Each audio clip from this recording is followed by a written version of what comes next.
All right, we have two proofs that we need to get done today, and I think they're going to be pretty quick. We're going to prove the same thing two different ways, and we're going to use our pictures to get a lot of the information that we're going to use. So what's the first thing that we need to start with always, no matter what? Given. So for my first statement here, I'm going to write what? What's my given statement?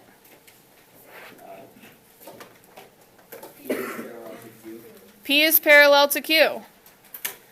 And my reason is it's given. Now I'm trying to prove the alternate interior angle converse, or alternate interior angle theorem. So I'm trying to prove that 1 is congruent to 2. So can I use that theorem? This is on the back of the first page, kind of toward the bottom. Back of flip the page and toward the bottom. There you go.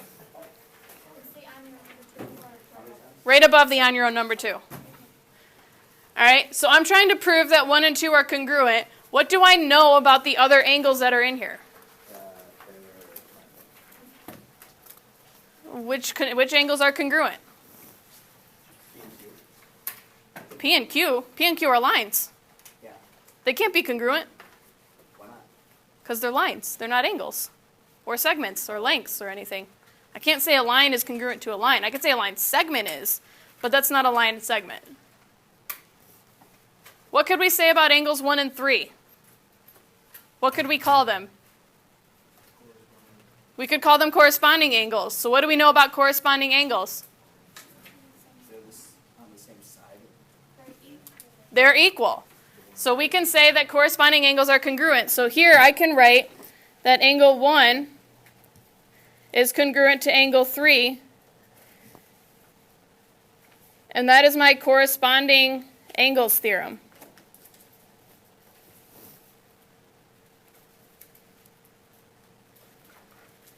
Now we need to pull a little bit more information from our picture here.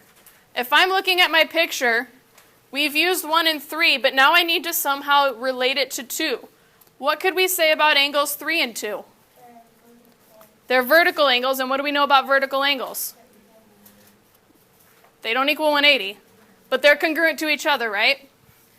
So if I know that vertical angles are congruent, I can say for my statement 3 here that angle 3 is congruent to angle 2,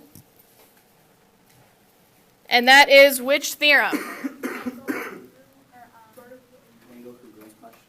Vertical angle congruence theorem. And that's from the last chapter. So that's our vertical angle congruence theorem. Now we're kind of done with the information that we can pull out of our picture. But here I'm looking at two things, angles 1 and 2, that are both congruent to 3. What can we do with that? Somebody besides Wiley and Madison. Yeah.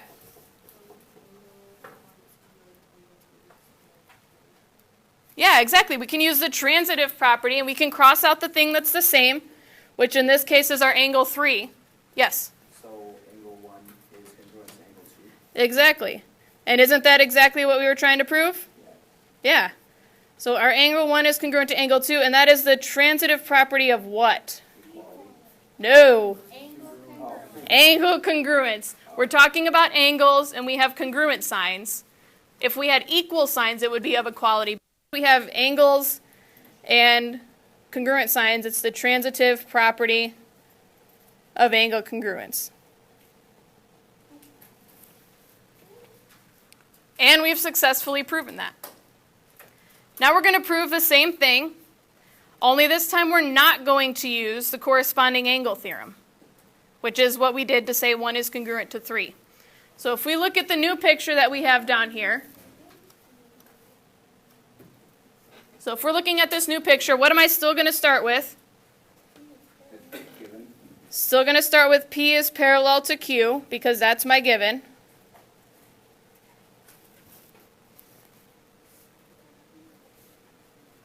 What do we want to do next? I have all this information in my picture. How do we want to use it? I've got this 1 and 4 right here that are right next to each other.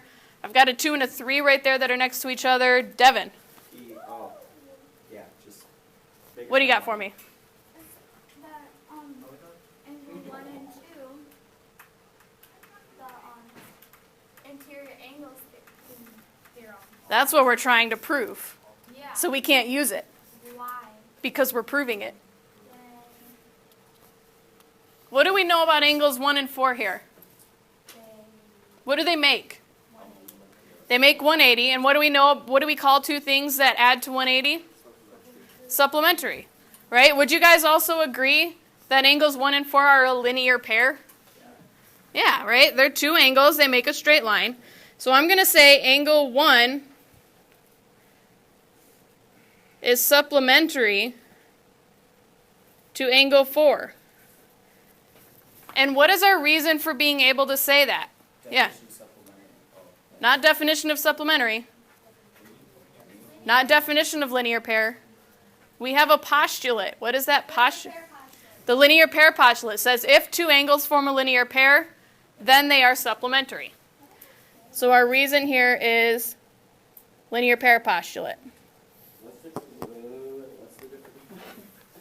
difference? Never mind. Are you sure? What's the difference between postulate and theorem? The name. A theorem is more of something, it's a statement that can be proven, whereas a postulate is kind of something we're taking for granted. You can prove them, but you don't have to. Okay. So they're kind of the same thing in that sense. They're both things that can be proven. All right. What else can we pull from our picture? What other information do we have? 4 and 3 are alternate exterior. 4 and 2 are So what do we know about angles 4 and 3 then? They're congruent. And that is our alternate exterior angle theorem.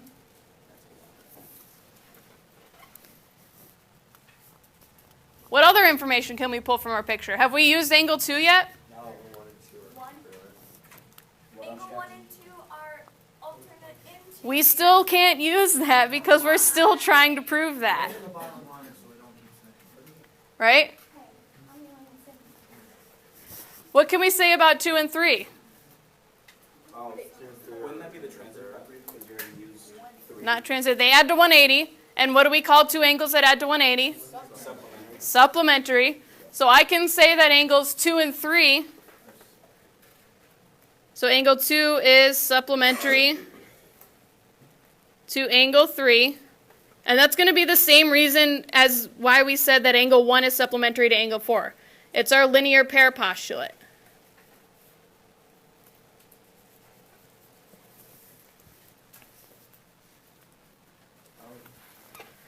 All right, so now I'm looking at this thing here.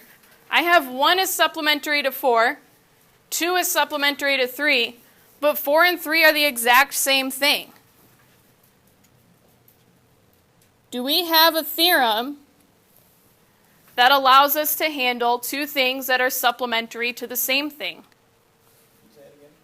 I have two things, 1 and 2, that are both supplementary to the same thing. Do we have a theorem that lets us handle that? Does that have to do with congruence? It does have to do with congruence. No, never mind. It's a type of angle congruence theorem. Linear and What are we talking about? supplementary. Supplementary angle congruence theorem, Oh, yeah. right? It's exactly in the name. And that says that if you have two things that are supplementary to the same thing, then those two things are congruent. So I can say angle 1 is congruent to angle 2 because we kind of cross out the 4 and the 3, sort of like our transitive property. And this would be the supplementary angle congruence theorem. It's mostly what you said. So we've now proven the same exact thing two different ways. One, we used the corresponding angle theorem. The other one, we had to use stuff from the last chapter. So what do you think it's going to be a good idea to keep in mind through this chapter? Stuff from chapter 2. There's multiple ways to do things. So what do you think you're not going to have when I give you proofs from now on quizzes? Homework. What do you think you're not going to have on proofs on quizzes? The number of steps. We're no longer going to tell you how many steps there are because there's multiple ways to get there. Madison might prove something one way. I might prove it a different way. Madeline might prove it a different way. Brendan might just say because I'm right. Exactly. Right? Thank you, because that's me too. So there's multiple ways to prove things, and none of them are wrong. As long as your reasons correspond to your statements and your reasons are correct, then your proof is right. So does that kind of make sense to you guys? Our reason being right would be correct. That's not necessarily true, but it's a good shot. It's always worth a try. What if I get the right answer and just put because I'm right? Well, then that would only be a half right answer. Half is better than none. Half is better than none. You are correct.